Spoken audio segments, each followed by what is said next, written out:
Hey guys, welcome back to Black Desert. It's me, Exposed, here on my node network. So today is Black Desert Overlord Diaries here, where I go over what the hell I'm doing right now. I guess exposing all my money schemes, sort of, not really, but it's not really even a scheme because I just literally do basic things that I've already gone over in previous videos.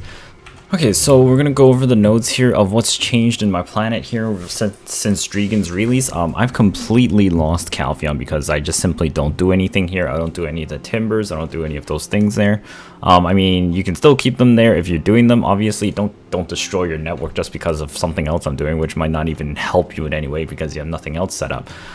So obviously, this is just more or less what the hell I'm doing. So I'm still gathering water over here. This is crazily expensive just for water because I just don't want to gather water and I don't want to buy water, and I'm a very thirsty person. So so I have water constantly going over here, and then I've lost Altanova as well because I simply just don't do anything. So far, my Sangrain Bazaar has remained pretty much the same. I lost this extra Capotion node here. I do kind of want to pick this up just because for the Powder of Flame, but I don't have any CP right now. Valencia, this has pretty much has not changed. This will never pretty much change because of what I'm doing there, and these nodes are very pricey and worth what I have it for, and all the energy I've invested into every single one. There's just no point for me to ever disconnect this setup right here. But in terms of tariff over here, I've connected. I've lost Calpheon. I refunded all the CP because there was just so many nodes that had nothing going on in between there, which is why I did it this way. I've kept pretty much Rua Tree Stub over here simply for the Traces of Forest, and this Marie Cave still for the Pine Sap node. And then from Kama Sylvia, I've lost the Tooth Fairy Cabin. I don't grind there anymore. I reached 62. Tooth Fairy Forest, that's completely gone as well. I don't do anything there anymore. There's like the Trace of Forest node is up there, is pretty nice as well if you actually go grind there, but it's not really as good as what it could be. I've switched Navarran Steppe into Mansham Forest, obviously, because Mansham's is decent. I don't really do much in Navarran Steppe anyways, other than bosses. Lake Flondor, this is just for leveling up somebody and also getting Powder of Earth because there's only 2 nodes in the game that gives it. And I think I have the other one disconnected, which comes from Bear Downstream, or either that it's from Infinio's Cabin or something like that. I don't even remember where it is, or Bear Riverhead. It's in Bear Riverhead, so I don't even have that anymore because I just simply don't have the CP for it. And I've connected pretty much through the southern zone of Drieghan here to connect Grana to the world now. So basically my connection goes through the south here now, and then straight through Glish, and then back up towards Velia, and then towards the ocean. So I still have Kama connected to I still have Grana connected to Port Rand, but then I don't want to really connect through to Valencia if I want to do those things. If I wanted to connect through to Valencia, I'll have to give up this one water node here that I have all the CP tied up in just for that node, which is a pretty easy switch because I just dump all this and then suddenly I can connect to Valencia. So this arm here is basically flexible to just be broken off and move back over here when I have to do like a big trade or something, if for whatever reason. Otherwise, I'm always going to Port Rad anyways because it's just more CP effective, and I just rather have my CP working on something rather than just stay connected and doing nothing. So most of the time I don't like having something like this, like four of these nodes just all connected with nothing going on, and they have no mining nodes or whatever. This is what I tried to avoid most of, and I had all of Calpheon doing that, which is why I disconnected it. Now in terms of Drieghan nodes here, I have Fountain of Origin simply because this is a second node that spawns Trace of Origin. Very useful for gem polishers and things like that because it's only Glish Ruins is the only other place that spawns it, and I think this one spawns it at a better rate than what Drieghan does.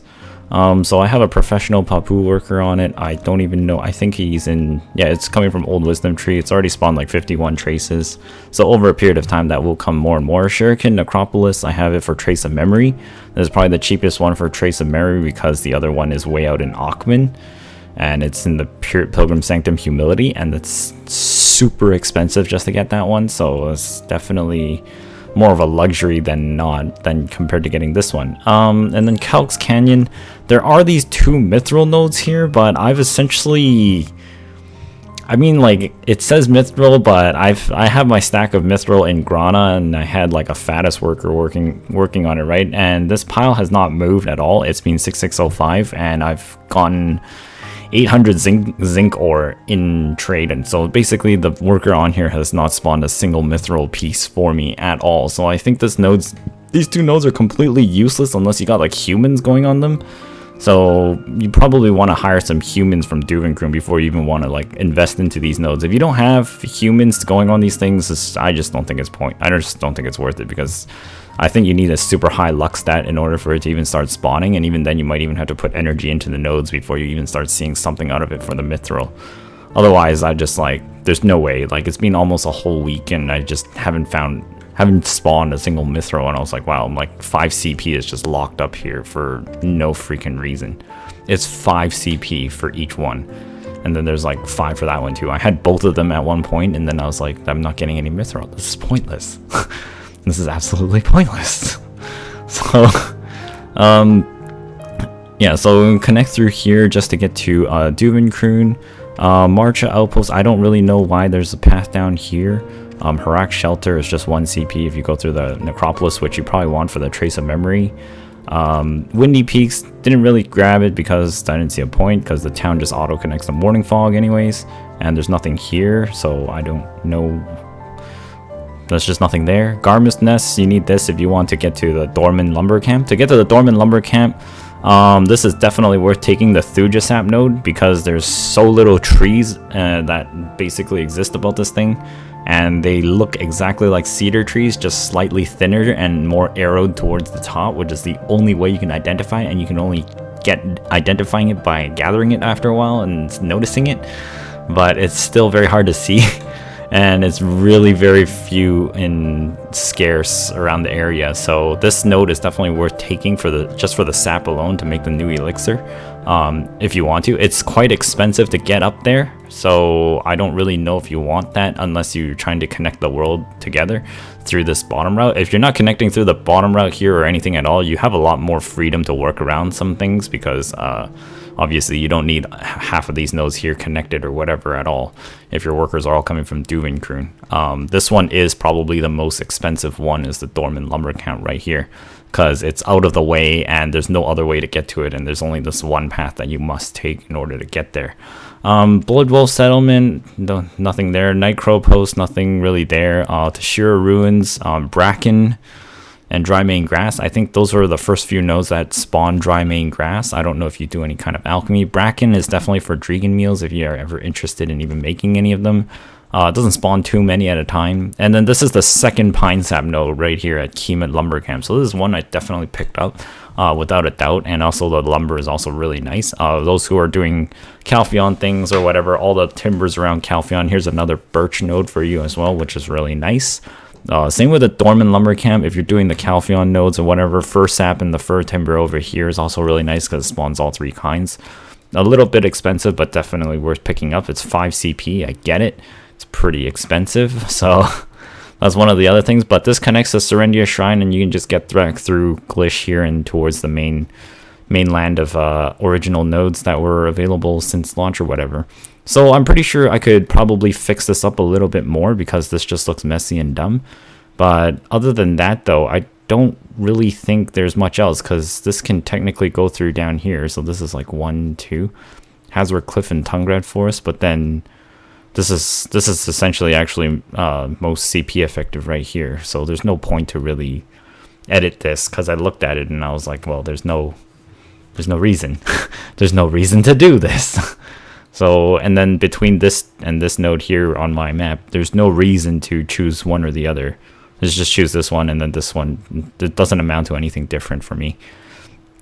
But other than that, I've lost pretty much a lot of nodes, also because I have a house in here as well now. So I have a residence there, so that ties up another 8 CP, and that's just because I want it. It's not really anything. Essentially, I could technically pick up a lot of more resource nodes instead, just to get a lot more resources, but I reduced a lot of the resources I get because I just never see them moving. Is the reason why I have so few nodes now. Yeah, I used to have like all these Calpheon timber nodes. I had the fir node, I had the birch nodes, I had all the birch nodes, and then I had all these nodes on the side here. I just took them all out because I don't see much use in them, so and they're just sitting around, and then I started just dunking it on the market. So whoever bought them out into process and whatever, congratulations. And that's pretty much it. I have this fig sap note. I have this fig note up here too, because I was trying to look for knowledge for a fig seed, but it doesn't exist in the game, even though it's in the database. And yeah, that's pretty much it, guys. So in terms of the Drieghan nodes, Thuja sap I find very, very useful because it's really hard to get. If you have no interest in alchemy, there's no point for you to pick it up. Fountain of Origin for trace of memory, trace of origin, definitely worth picking up. Same with the trace of memory here. But I don't know. Trace of memory is mostly for the peridot wagons in Kama Sylvias. That's kind of the only use I know of for it. I don't really know what else it was used for. And the pine sap node here is definitely really worth it. Also for alchemy, but also for trade crates and whatever for people who do those things. And then I think there was a second bracken node somewhere. I wasn't too certain of where it was. It's on the Gervish Mountains here. It's only 2 CP, so I might actually eventually pick this up too once I get a few more CP points.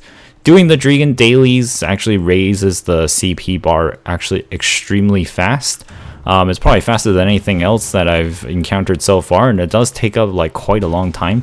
You can do all of the town's quests in about 20-30 minutes. I will bring a video to you on that later on, and then all the contribution, you can do pretty much all of these, but it might take you like a quarter of your day or whatever and whatnot, unless like I'll map it out for you to see how fast I can actually get it done. But until then, I will see you in that video. So, and then there's like a few quests in here that's also bugged out too, that doesn't work. I think bad hair date isn't working right now. I can't find a way to get this to activate. And then there's 2 of these that is for the better meal and traces of hard work. You can't activate these if you are too high in cooking. I believe the range that is accepted is professional 1 to artisan 1. So if you don't have cooking levels in between that, you really cannot get these quests. I believe I haven't gotten them ever, so because my cooking level is like in master, so it just doesn't work out for me. But you can essentially get 35 of the 37 quests complete per day, except for a few of them that don't. Yeah, and that's pretty much it. So yeah, thanks so much for watching this video, guys. I hope it gave you a little bit of insight. Most of my stuff has just turned into just evaporating all these storages because it's just so full of materials, and I'm just tired of seeing it and having to constantly manage it. Like this, none of this needs to be here. It should not be 182 slots. Like, it just looks strange. And same with all this. Look at this. It's just hoarding. It's straight out hoarding. There's no point for any of this. I even have cactus rind here just from the miseries of summer, from trying to find that stupid golden apple that was stuck in a cactus. And this was just a memento to remember the terrible time of RNG quests. And then like my Ilia Island is just a garbage event storage item place. So it's just and even like the metal from the society's contribution, that's 100 mil sitting there. I've got metals just sitting there and just sentimental value, never selling it. And then over here, like, again, just random stupid seeds being hoarded for no reason. So really, it's just trying to clean up the storage in the world before like more things come, and then just kind of move into the vein of like 1 or 2, 3 different things, and that's it, instead of doing like everything like I used to. Because now that I've pretty much done a bit of everything, I'm more or less comfortable, like, all right, I know which ones I'm going to settle down into because I enjoy these ones the most, and I'm going to move away from the ones that I've never really dabbled into but have tried and I did not get an interest in it. So that's pretty much my node network now currently. Flexible routes within this is just these nodes can be disconnected anytime for just freed CP, because this is only for trading. And same with this arm of for this one water node here, can be disconnected for about another 12 CP. So I technically have about 20-30 CP that can be movable around, shifted around at any given moment, and just start sending my workers out there. And then I just have to go around the world and start re-rolling all my workers to the highest tier. Alright guys, thanks so much for watching. I'll see you all next time in the next video, most likely about the Drieghan contribution. But until then, bye bye for now.